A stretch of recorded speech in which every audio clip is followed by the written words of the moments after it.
গত বছরের শেষ দিকে মুক্তি পাওয়া দঙ্গল ছবিতে মেয়ের বাবার চরিত্রে দেখা গেছে বলিউড সুপারস্টার আমির খানকে। এবার একই ভূমিকায় দেখা যাবে বলিউডের আরেক তারকা অভিনেতা সালমান খানকে। ছবিটি পরিচালনা করেছেন রেমো ডিসুজা। হলিউডের জনপ্রিয় ছবি স্টেপ আপের অনুকরণে তৈরি হচ্ছে ছবিটি। একটি মেয়ের ছোটবেলা থেকেই নাচের প্রতি আগ্রহ ও লড়াই নিয়ে তৈরি হতে চলেছে ছবিটি।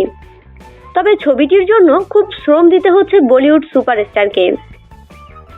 একটি সাক্ষাৎকারে সালমান খান জানিয়েছেন, এই বয়সে একটি বড় চ্যালেঞ্জের মুখে দাঁড়িয়ে আছি।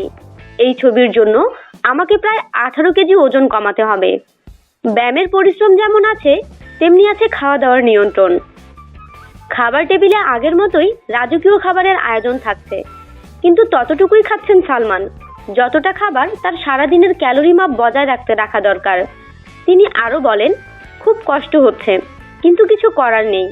আমি চাই পর্দায় আমাকে ভালো রকম বিশ্বাসযোগ্য দেখাক, না হলে দর্শকের সামনে দাঁড়াবো কি করে? সেই চরিত্রের প্রয়োজনেই এত নিয়ম মানতে হচ্ছে আমাকে। আমাদের সাথেই থাকুন আর সাবস্ক্রাইব করুন।